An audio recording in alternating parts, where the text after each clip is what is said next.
Good evening, everybody. How we doing? Spectre here.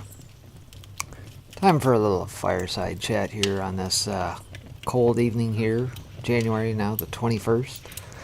The day after the fraudulent election and that, or the fraudulent inauguration, whatever the heck you want to call it. Infraudulation, I think I've seen kicked out there a number of times over the last couple days. So, yeah, here we are. And of course, they didn't waste any time whatsoever trying to reverse a lot of things that DJT had put in place. We'll see more of that, I'm sure. But give it time. Give it time. I think this is all going to come back around. So, well, tonight we got a couple things lined up. By the way, if you missed the early broadcast, you can still check that out on YouTube as well as on Twitch. I think the broadcast is still there and the playback as well as on Tiger Network. This might be the first I've done a fireside chat on Tiger Network, so if you're joining over on there, good to have you aboard. And it looks like I am up across the board. There we go. So tonight, like I said, I got a few pieces in that. I usually try to save some of the thinking pieces in that for a little bit later in the evening. Maybe it's too late for some of you, but obviously you can always do the playback, whatnot. Couple things to discuss. Obviously our First Amendment and free speech is going to be under assault by the tech oligarchs, as well as the Dems, who are more than emboldened at this point to subvert, throw off, basically get rid of us as conservatives, followers of Trump, anything under the sun that doesn't toe the line with their line of thinking, of course. So we'll talk a little bit about that here tonight. We'll talk about the Capitol, the lockdowns and things of that nature, perspective from somebody who has been behind the green zones, as it were, red zones and that in battle. And of course I'm going to talk a little bit about the 1776 report that came out. And if you recall yesterday, you probably heard some reports that they immediately took that down off the whitehouse.gov website. And unfortunately, the link that I have in said article for the evening links directly to that. So I'm going to have to try and see where that actually resides in PDF form. I would imagine that that'll probably hit the archives here at some point, but trying to find something online at the moment is next to impossible. So just a quick and dirty search here before broadcast didn't yield anything. I'll probably have to go back and do a more thorough search and see what turns up. But apparently it was a slobber knocker, and so we'll touch upon that piece here this evening as well. So the first piece I want to cover here tonight, again, if you're new to Firesides Net, sit back, relax, enjoy the fire, get cozy, get comfortable, grab your beverage of choice, whatever that may be, a little coffee, hot chocolate, whiskey, I don't care, whatever that may be. And so we'll get into it. It says, out of the Blogmire, the masks are coming off. And of course, I'm sure we've seen the meme before, George Orwell. The further a society drifts from the truth, the more it will hate those who speak it. And we are kind of in a post-truth time, I suppose, in this country, where nothing matters. Whatever they say goes. It is their truth, whatever you make of it, not the truth. And I think we've witnessed that now since November. So the article goes like this. Says, I had intended to start the new year with a heartwarming piece entitled 2021, the Year of Censorship of Dissent. It would have been a somewhat prophetical piece, shocking some readers with predictions of a coming crackdown on dissent, and causing others to hoot with laughter because they haven't quite caught up with the times we're in. You know, the types who say things like, oh, please. Social media companies are private companies and they have the right to decide who they allow on their platform, and stop making out it's the gulag, etc. Haven't we Have we not seen that kind of play out exactly as such? Unfortunately, my plans were scuppered by the fact that media and social media companies, let's call them global Pravda, have come out of the blocks even earlier than I even anticipated, and have been censoring left, right, and center. As a result, my intended prophetical utterance seems like yesterday's news. We've had the censoring of talk radio on YouTube. Although this was then restored after intervention at the highest level, I understand some of the wonderful conversations between Mike Graham and Peter Hitchens are still banned. YouTube have also banned videos from extremely qualified scientists around the world, including 2 lengthy interviews given in English by one of the most qualified microbiologists on planet Earth, Professor Sucharit Bhakti. We then seen the President of the United States being banned from Facebook, Instagram, and more recently Twitter. Now, I'm no fan of Donald Trump, but it is clear that he has never used these platforms to incite violence, the excuse given for his ban, and it is obvious that there's something else going on there. And we've also seen numerous conservatives and scientists who oppose or question the mass quarantining of healthy people, literally losing hundreds of Twitter followers in the last few days. Their followers are simply being deleted by Jack's magical dissent removing algorithm, which has been invoked with a vengeance. Last year was nuts, really nuts.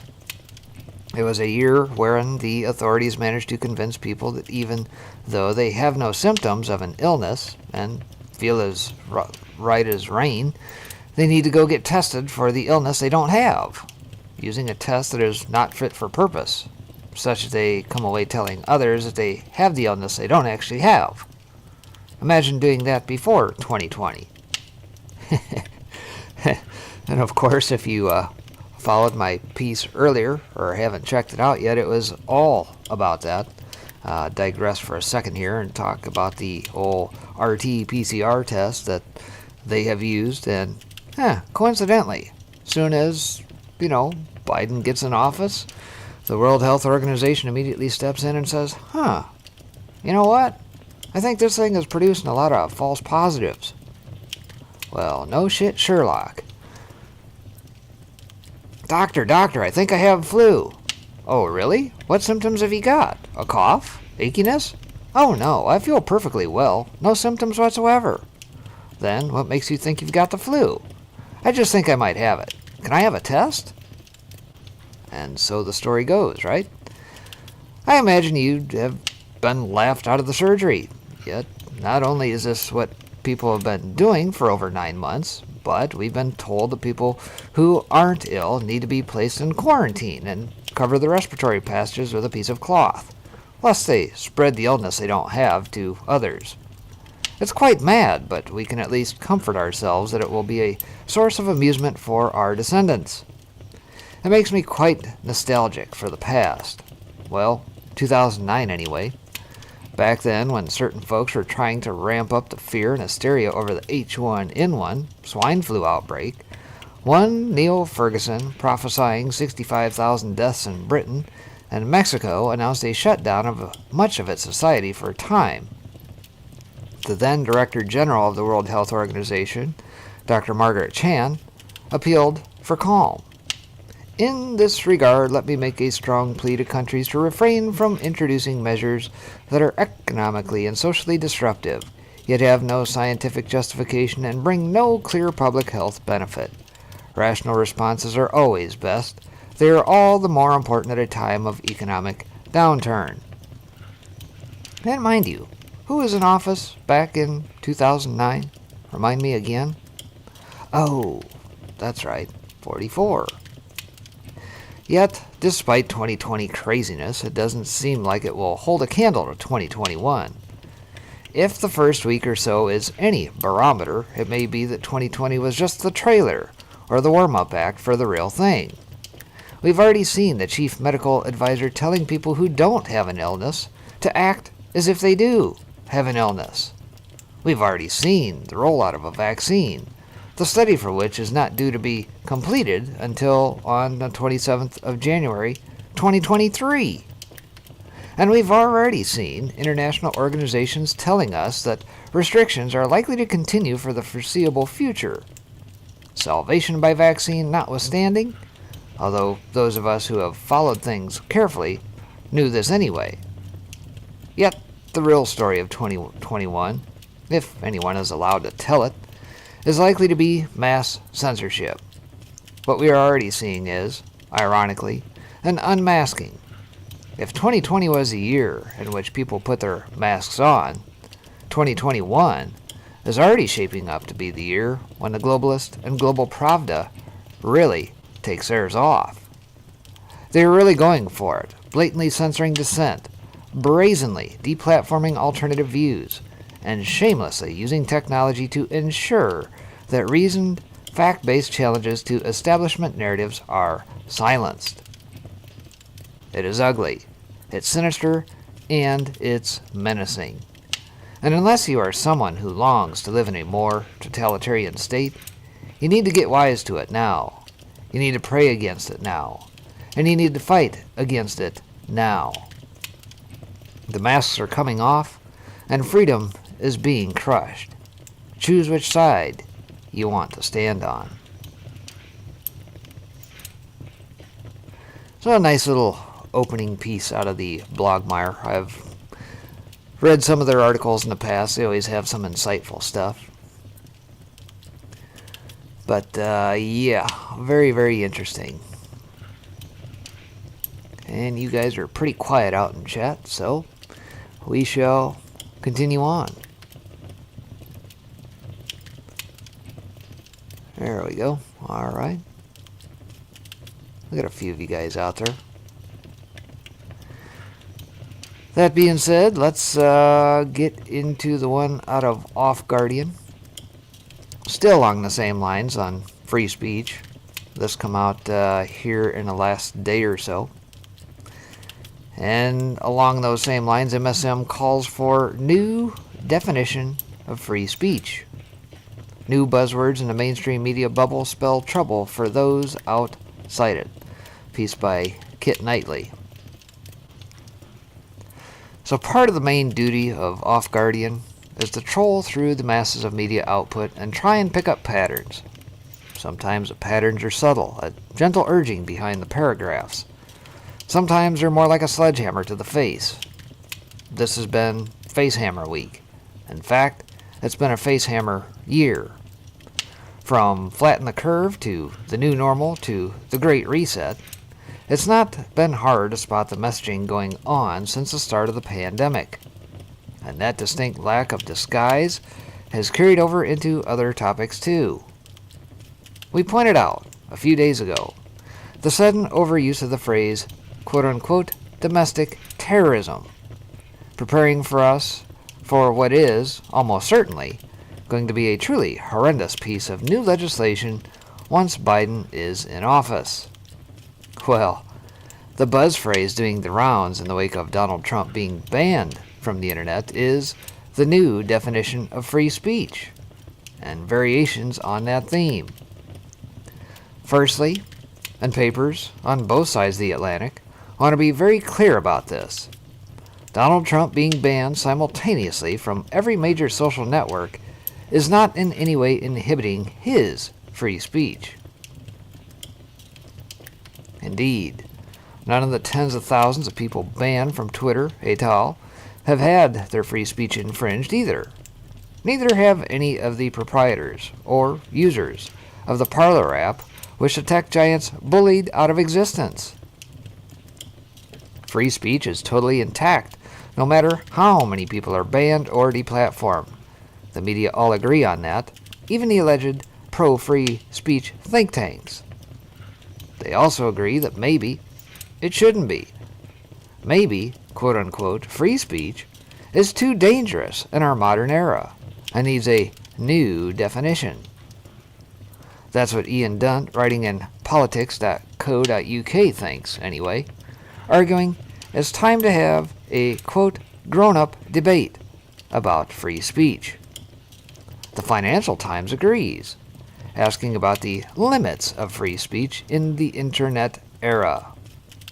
Thomas Edsall in the New York Times wonders aloud if Trump lies have made free speech a, quote, threat to democracy. The Conversation, a UK-based journal often at the cutting edge of the truly terrifying ideas, has 3 different articles about redefining or limiting free speech, all published within 4 days of each other. There's Free Speech is Not Guaranteed If It Harms Others, a drab piece of dishonest apologia which argues Trump wasn't silenced because he could make a speech which the media would cover, without also mentioning that the media has, en masse, literally refused to broadcast several of Trump's speeches in the last couple of months. The conclusion could have been written by an algorithm analyzing The Guardian's Twitter feed. The suggestion Trump has been censored is simply wrong. It misleads the public into believing all free speech claims have equal merit. They do not.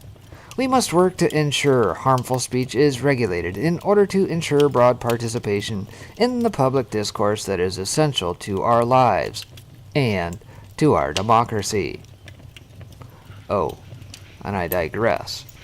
What is a democracy again? Isn't that just 51% mob rule? Oh, that's right. Always democracy. Throw that in our face, politicians, think tanks, pundits on TV. No. We have a representative republic here where the right of the individual is protected. Then there's free speech in America. Is the U.S. approach fit for the purpose in the age of social media? A virtual carbon copy of the first, which states, the attack on the Capitol exposed in stark terms the dangers of disinformation in the digital age. It provides an opportunity to reflect on the extent to which certain elements of America's free speech tradition may no longer be fit for purpose. And finally, my personal favorite, why, quote-unquote, free speech needs a new definition in the age of the internet and Trump tweets, in which author Peter Ives warns of the weaponizing of free speech and concludes, Trump's angry mob was not just incited by his single speech on January 6th, but had been fomenting for a long time online. The faith and reason held by Mill and Kant was premised on the printing press. Free speech should be re-examined in the context of the internet and social media. Ives clearly thinks he's enlightened and liberal and educated. After all, he drops references to Kant and Mills. That's right, 2 famous philosophers. But he's really not. He's just an elitist, arguing working class people are too dumb to be allowed to speak, or even hear ideas that might get them all riled up and distract them from their menial labor. To season these stale ideas with a sprinkling of fear porn, NBC News is reporting that the FBI didn't report their concerns over possible violence at the Capitol because they were worried about free speech. See, if the FBI hadn't been protecting people's free speech, that riot may not have happened. And on top of all that, there's the emotional manipulation angle, where authors pretend to be sad or exasperated or any of the emotions they used to have. In the Irish Independent, Emma Kelly says that free speech doesn't include hate speech. She's never exactly clear what part of go home in peace, love was hate speech, though. In The Hill, Joe Ferrullo is almost in tears that the First Amendment has been ruined by the right-wing press continuously shouting fire in a crowded theater, citing the famous Oliver Wendell Holmes quote, which so many used to qualify the idea of free speech, without realizing it hands over power to destroy it completely. Up until now, you can show me the hard and fast legal definitions of shout, fire, crowded, and theater. This open-ended qualification is nothing but a blank canvas, free to be interpreted as loosely or stringently as any lawmaker or judiciary feels is necessary. As an example, Twitter is certainly bigger and more populated than a theater, and spreading anti-vaccination slash anti-war slash pro-Russia slash COVID denial news, delete as appropriate, is certainly going to cause more panic than one single building being on fire, isn't it? It's this potential abuse of incredibly loose terminologies which will be used to redefine free speech. Offensive, misinformation, hate speech, and others will be repeated. A lot. Expressions which have no solid definition under law and are already being shown to mean nothing to the media talking heads who repeat them ad nauseum. If go home in peace and love can become quote-unquote inciting violence, absolutely everything can be made to mean absolutely anything. The more they redefine words, the further we move into an Orwellian world where all meaning is entirely lost. And what would our newly defined quote-unquote free speech really mean in such a world?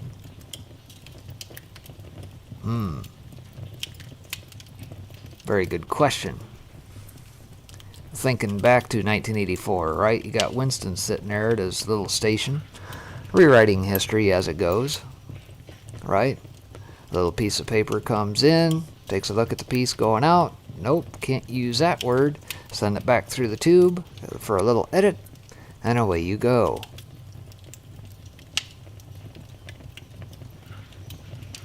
It's exactly where we're headed.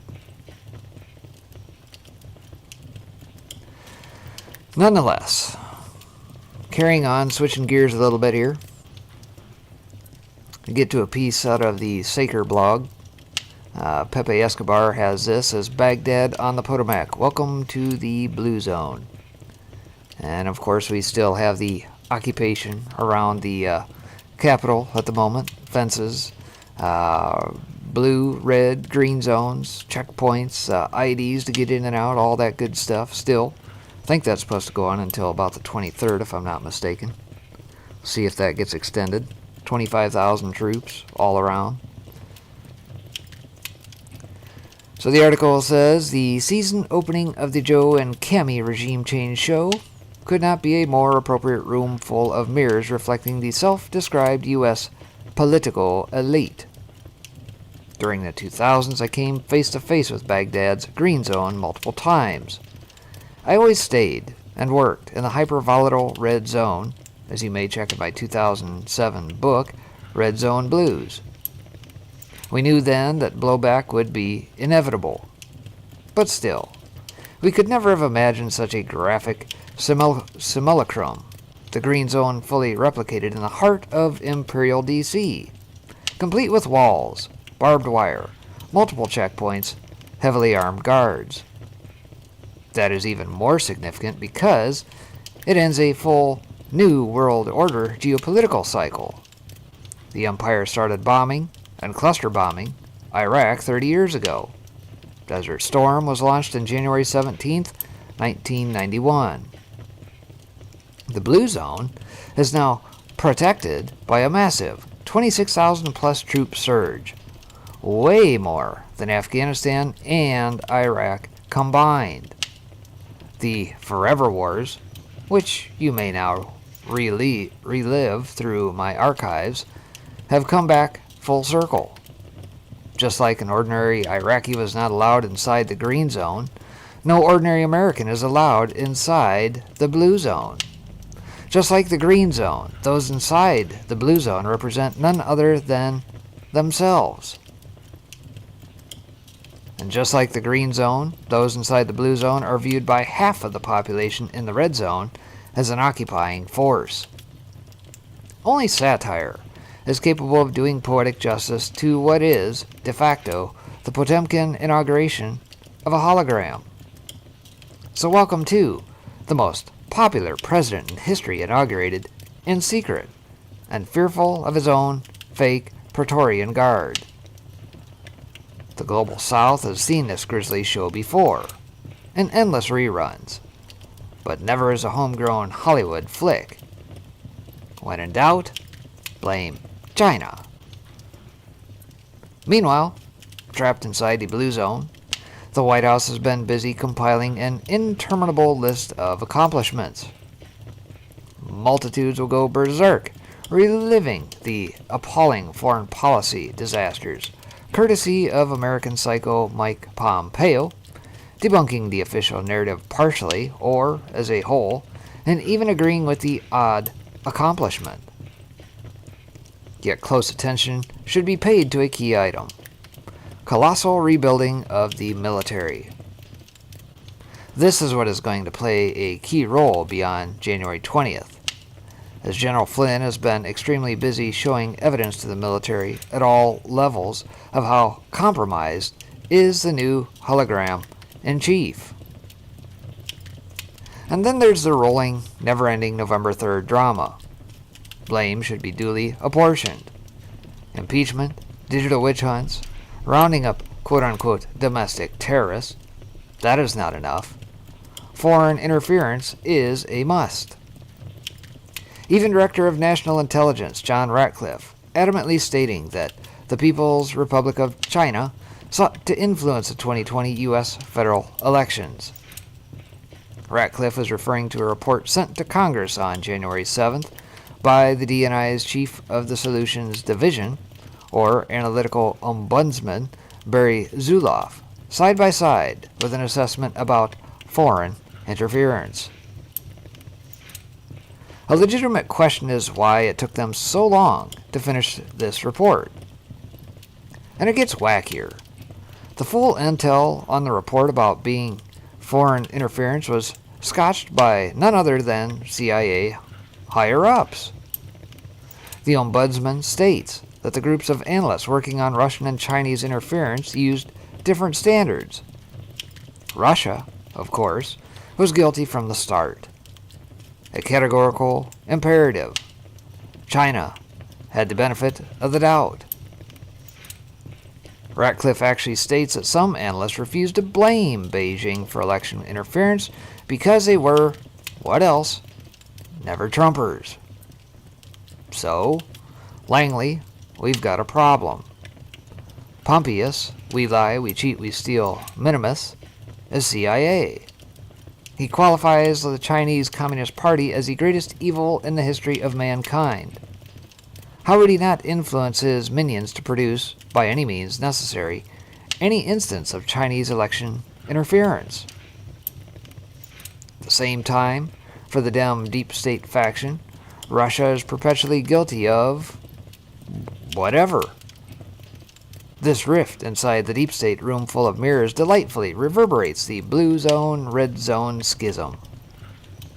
Needless to add, in both the Ombudsman report and Ratcliffe's letter, there is absolutely no hard evidence of Chinese interference. As for Russia, apart from election interference, once again, no evidence. The Dem deep state dementia apparatus is still busy trying to blame Moscow also for January 6th. The latest gambit centers on a MAGA chick who may have stolen Pelosi's laptop from her office at the Capitol to sell it to the SVR, Russian Foreign Intel.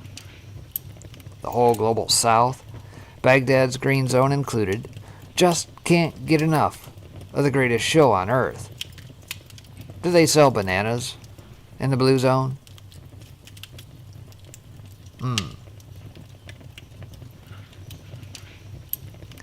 Banana Republic, surely. And of course, if we've watched enough of the show with Sidney Powell and Mike Flynn and that whole saga, you clearly understand that we definitely have a Banana Republic here. No justice, only just us, as in the days of 44 and Eric Holder. Yeah, attached, still on YouTube, at least for the moment. We'll see how long that lasts. Good to have you aboard. Light switch, 1. Mark 222714FTW, good to have you aboard. Diane Myron, how are you? So, very interesting piece that he pens. and enough to give us pause, obviously, but nonetheless. Another piece here out of Tom Luongo's Gold, Goats, and Guns blog called Epitaph for a Post-Trump America.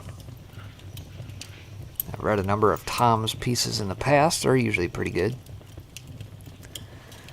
So just the other day he pens this. It says, "I'm relieved Donald Trump is no longer president.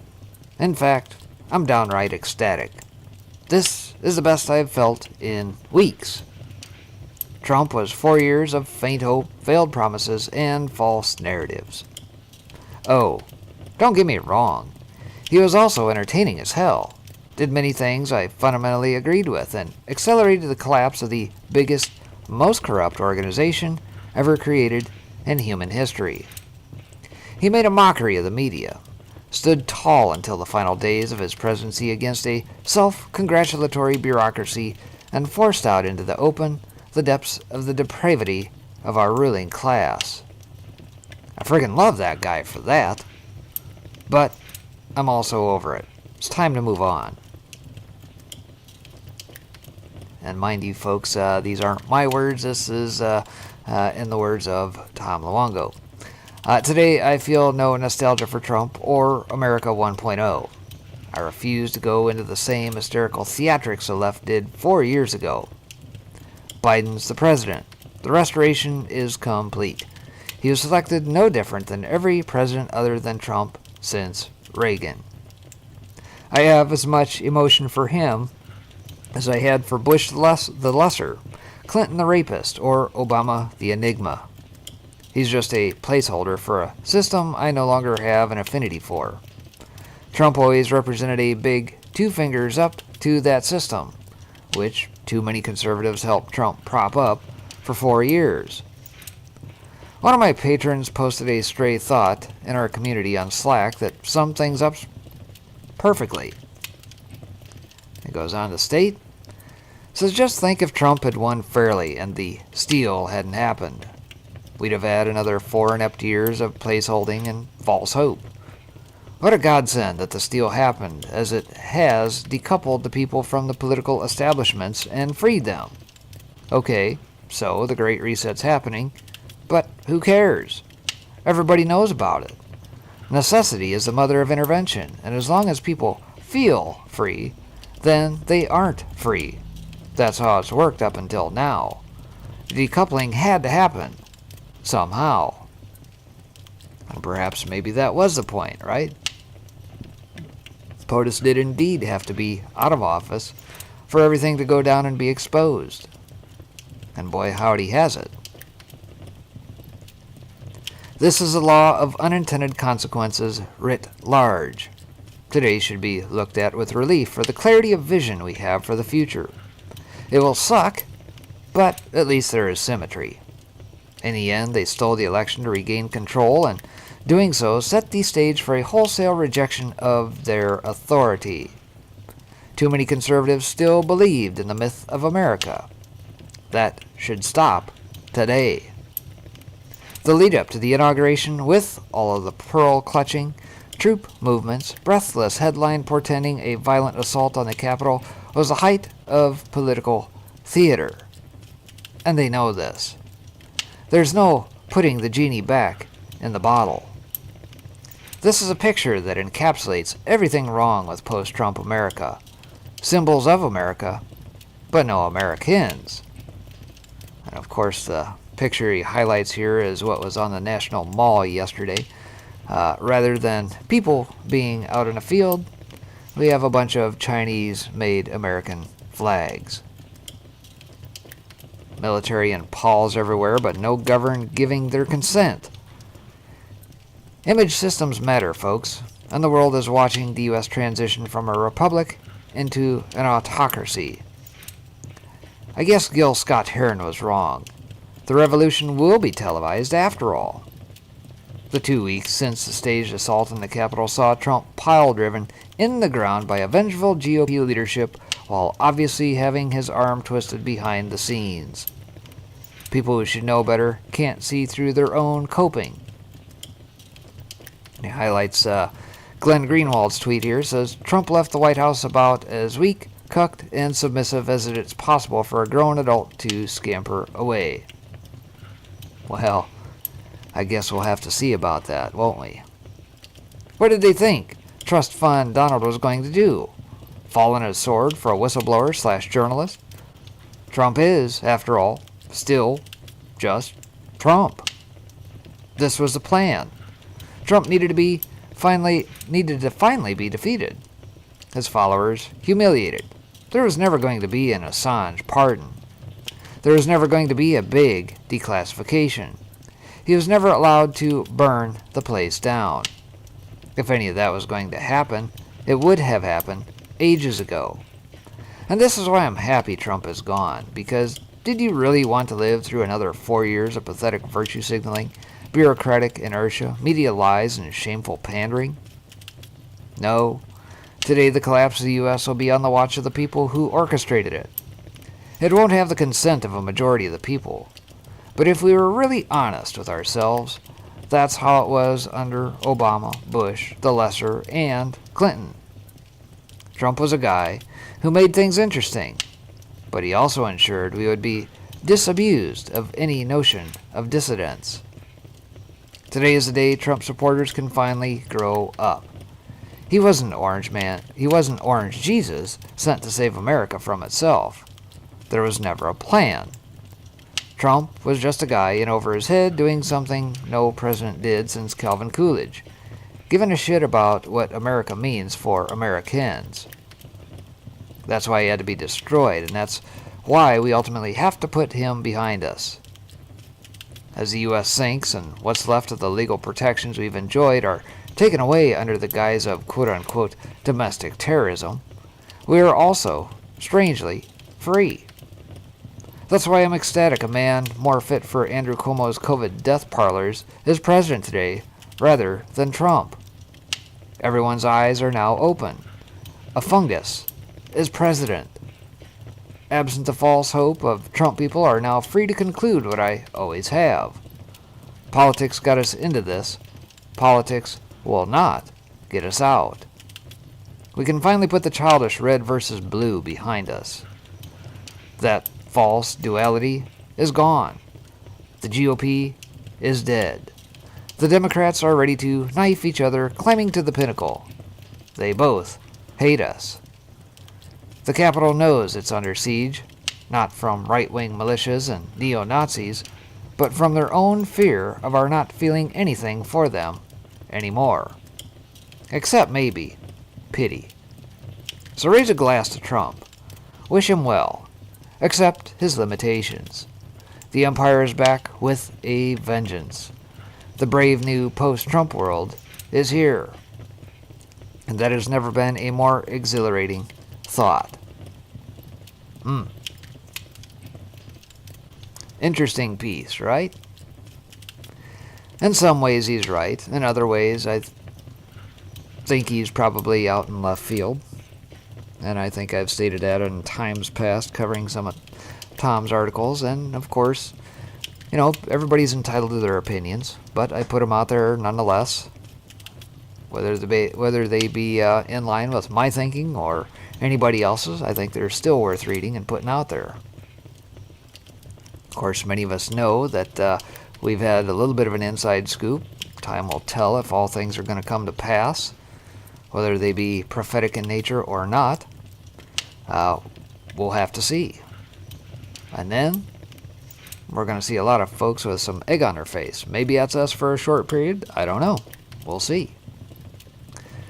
Things are still playing out. So, still along those lines, Natural News had this. Says the way people are handling today's events tells you everything you need to know about their true character. Penned by Mike Adams in the last couple days.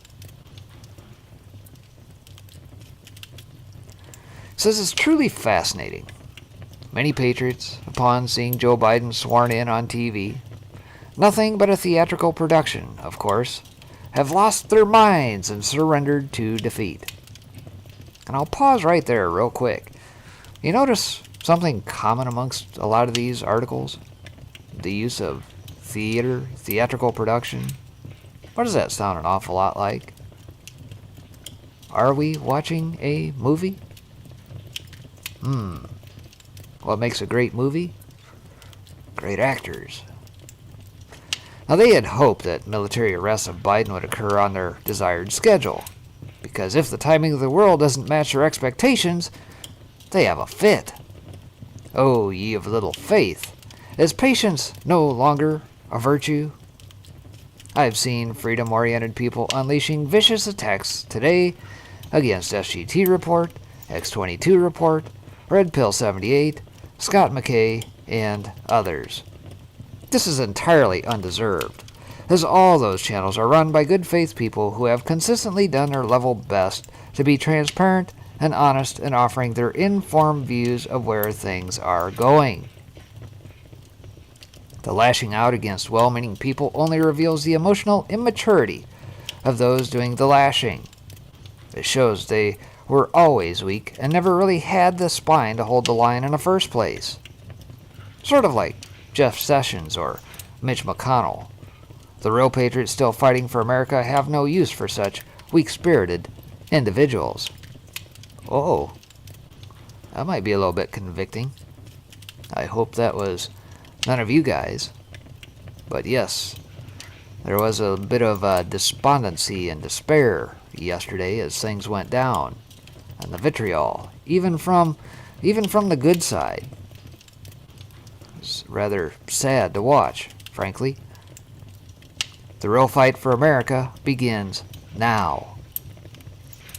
What happened today only underscores the fact that today the real fight for America begins, because we are now fighting for our very survival against a totalitarian, corrupt criminal regime of treasonous actors and malicious, vengeful miscreants who openly call for all of us to be arrested or executed on sight. This is not the time to declare it's over and run and hide. This is the time to steel yourself for the coming days and weeks on which the very fate of the nation may turn. Do you really believe there were 65,000 heavily armed troops in D.C. merely to attend a mostly empty fake inauguration events that had virtually zero outside protesters? I think they may have mistyped instead of a 6. It should have been 25, but I digress. Do you really think Trump abandoned his 80 million supporters and left them hanging in the wind with no plan in place to defeat the enemies of America? Do you somehow think that God would bring us to this moment and utterly fail to offer us a solution that would protect those who recognize his ultimate authority? Those of little faith are out in droves today, screaming, blaming, pouting in anger and rage. It is a pathetic sight, but it shows us much truth. Those true patriots of great faith are doubling down on solutions to overcome tyranny, expose the fraud, and move this nation out of darkness and into light, whether particular events support us on any given day or not. Joe Biden is not your president, nor anyone's president. The election was unconstitutional. The evidence is abundant. No person sworn in after an illegal election has any legitimate authority whatsoever. The truth will come out. Admittedly, this is not a battle for the meek or for the easily defeated. For some, it seems that today was just too much for them to emotionally bear. Trust me when I say this day was nothing compared to what's coming. As my Navy SEAL friends like to say, the only easy day was yesterday. You already picked the side of truth and freedom. Don't abandon it for convenience. If you're not cut out for the epic, cosmic battle for human spiritual freedom that now lays in front of us, then go buy yourself a rainbow flag, dye your hair green, and pretend to be a transgender so you can quote-unquote fit in with the enemies of this nation. Tattoo your face like a goblin and get multiple face piercings. Utter random nonsense babble in a loud voice and the left will accept you as one of their own. For everybody else who still has a spine, stand up straight, declare your loyalty to God and the Constitution, and prepare the arduous path to take this country back from those who seek to destroy it. The path will not be easy. The emotionally weak need not apply. Only those of spiritual commitment and determined will are qualified for the next phase of this operation, which is to expose the fraud, build alternative online platforms for communication, and work together at the local level to halt the march of tyranny and defend our civil rights against the deranged, lawless left.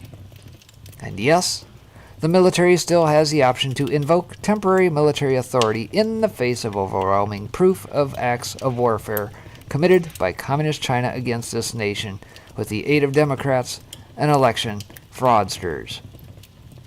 This is our duty to God and country. Join us in these peaceful efforts to achieve lasting victory against tyranny. If you don't join, at least don't attack those who are committed to fighting for your freedom. Remember, freedom is never given. It is taken. If you aren't willing to take it back, you never deserved any freedom in the first place. You are simply a fair-weather freedom freeloader. The true warriors for freedom never give up the fight and don't get defeated by an emotionally difficult day characterized by 100% staged theatrical events in D.C. Ooh. A little bit harsh, right? But very, very truthful. By Mike Adams over at Natural News. And I think the old quote kind of comes to mind. What does it say, though? If you're not in front of me, get behind me, or if you're beside me. You know the one I'm speaking of. I don't remember it off the top of my head, but yeah, for when I am weak, then I am strong. Apostle Paul. Yep. Yeah, this is not for the faint of heart, folks. Believe me. Those of us who have been along this ride for a long time should harden your resolve, right? And Thomas Paine and our forefathers, you know, the more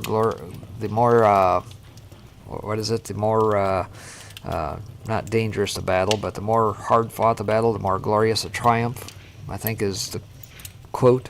Probably saying it a little bit off, but nonetheless. So yes, harden your resolve, dig in deep. We know the fight before us, and yes, you've heard me say this a number of times. We are going to have to build around and through them. Every single platform is going to have to be rebuilt by patriots. Banking, payment processing, DDoS mitigation, web hosting, hell, an Internet 3 of sorts. Get around and through these guys because they will fail. And just as we have learned in the past, right? We are watching the destruction of the old guard. They are going to eat themselves right up. And of course, Sun Tzu, never get in the way of the enemy while they're making a mistake. Right? Some words to live by. Alright, well, last but not least tonight, as I alluded to, the 1776 report, which, by the way, we'll have to dig for because as of yesterday, after Biden was quote-unquote sworn in, it was immediately scrubbed from the White House page. So I'm going to have to try and find the actual PDF of this thing. Maybe it's worth a read, but tonight I got a piece here out of Geller Report, which is basically a spitting image of what was on Breitbart. Says Delling poll, Trump's 1776 report is a marvel. It makes me ashamed to be British. Uh-oh. And I suppose if Daddy Dragon were here, he'd probably say, you're not British, you're English. Right? So we get this as why? Because it is so brilliant and patriotic, which is probably why Biden removed it from the White House website already. The Democrats hate America. Of course they do.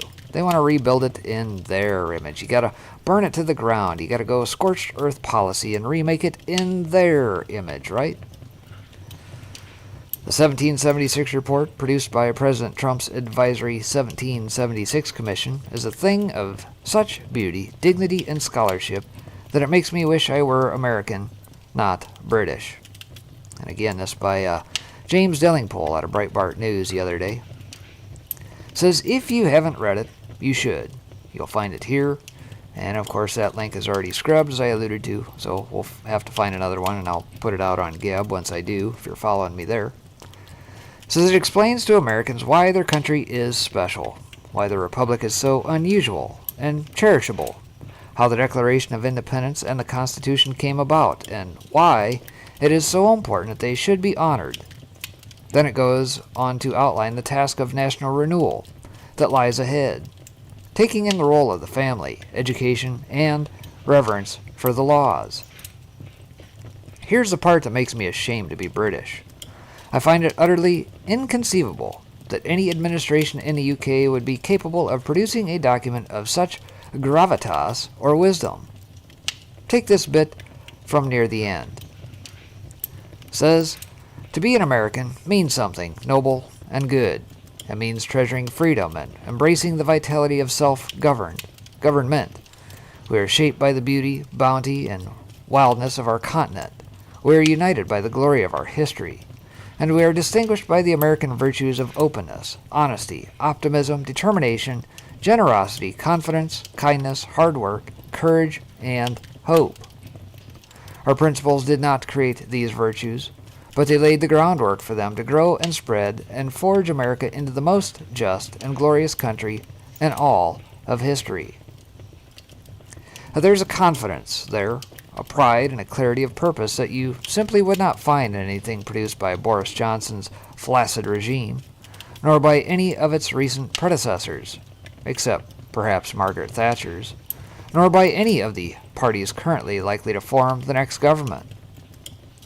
This is no criticism of the British people, by the way.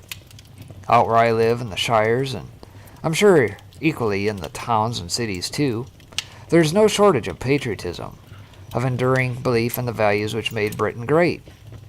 We all still know exactly what kind of country we'd like to live in. Our problem is that we don't live in it anymore. And the fault lies entirely within the system. When I was a young man, it was an indisputable truth that to have been born British was to have won the lottery in life. Sure, our cousins on the other side of the Atlantic felt the same about their country. But we British knew that our way was better just because it was older and richer historically, and more sanctioned by tradition and custom and so on. We had the Magna Carta. We had the English common law. We had our institutions. We had the Queen. Sure, the Americans had their Constitution and their Declaration of Independence, but those were merely their consolation prizes for not having born British. They had to invent all those codes and regulations because they were new. Whereas, we, being old, didn't need a written constitution because we had a system that worked perfectly well without one. What we didn't understand at the time, but do now, is that a system of customs and unwritten rules is dependent on the probity of the people within it. Everyone must act with integrity and good faith. Judges must cleave to the rule of law rather than engage in political activism. Politicians need to act in the interest of their constituents and for the good of their country. Businesses need to create value for consumers and shareholders while looking to the long term, as opposed to, say, foment social justice. The police need to act as servants of the people, policing with consent, rather than bullying, politicized authoritarians pursuing an agenda alien to the public's values, and so on. Sure, there was never a golden age. Politicians in the 18th century era of rotten boroughs were at least as corrupt as the ones in Parliament now. There has always been the odd-bent copper, crony capitalist businessman or corrupt judge, but the rot was the exception. Now it's the rule. Though it's true that the events of the last few weeks have shown America's institutions to have been similarly corrupted, the difference is that the U.S. has an inbuilt reset button which it can press at any time. What are our values? What makes us great? It can ask. And instead of producing the nebulous guff that a British parliamentary subcommittee or lefty think tank or designated quango might come up with, the U.S. can go back to the first principles established by the Founding Fathers. One thing that strikes me as I read the 1776 report is the confidence with which it talks about freedom as an unalienable right of those lucky enough to have been born American. Indeed, freedom appears in the very first sentence of the introduction, and crops up again and again, unapologetically, as one of the fundamental rights enshrined in the phrase life, liberty, and the pursuit of happiness. Now, when did you last hear a British politician talk about freedom or liberty? Almost never recently, and especially not now, for they'd have to blush for shame given the tyranny they have imposed on their country in the last 10 months. The lockdowns, the quarantines, the compulsory masks, the heavy-handed police actions, the threat even of compulsory vaccines. This is not what freedom looks like. Here's the part that makes me ashamed to be British. I find it utterly inconceivable that any administration in the UK would be capable of producing a document of such gravitas or wisdom. Take this bit from near the end. To be an American means something noble and good. It means treasuring freedom and embracing the vitality of self-government. We are shaped by the beauty, bounty, and wildness of our continent. And it looks like this is all a repeat of what I covered before, but we'll continue. It says we are united by the glory of our history, and we are distinguished by the American virtues of openness, honesty, optimism, determination, generosity, confidence, kindness, hard work, courage, and hope. Our principles did not create these virtues, but they laid the groundwork for them to grow and spread and forge America into the most just and glorious country in all of history. It says there's a confidence there, a pride, and a clarity of purpose that you simply would not find in anything produced by Boris Johnson. And it looks like this part repeats yet again, so let me see if I can jump forward here. The Magna Carta, we didn't understand that at the time, but do now. Here we go. One thing that strikes me as I read the 1776 report is the confidence with which it talks about freedom as an unalienable right. And of course we covered that already too. Apparently this article doubled over itself here. Let's see. Sure, we have an instinctive, but then here we go. So sure, we might have an instinctive sense of how things ought to be, but no one in government or the administration classes is going to allow us to regain that lost world because all the institutions have been captured, up to and including our future king.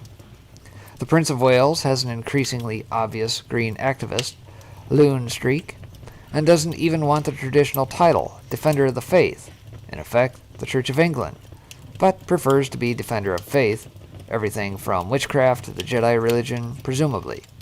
He's a big fan of Klaus Schwab's Great Reset. Uh-oh. Not good. But then, the current Archbishop of Canterbury is no better, nor is the current Prime Minister, nor, I fear, are any of the people likely to replace him.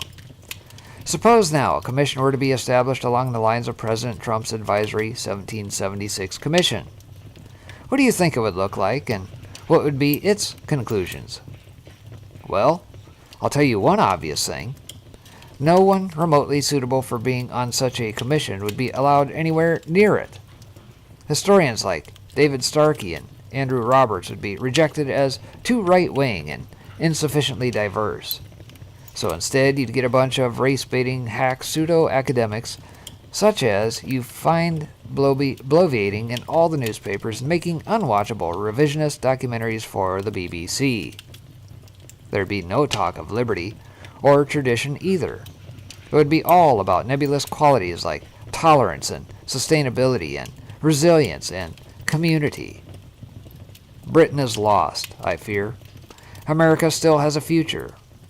That written constitution has made all the difference.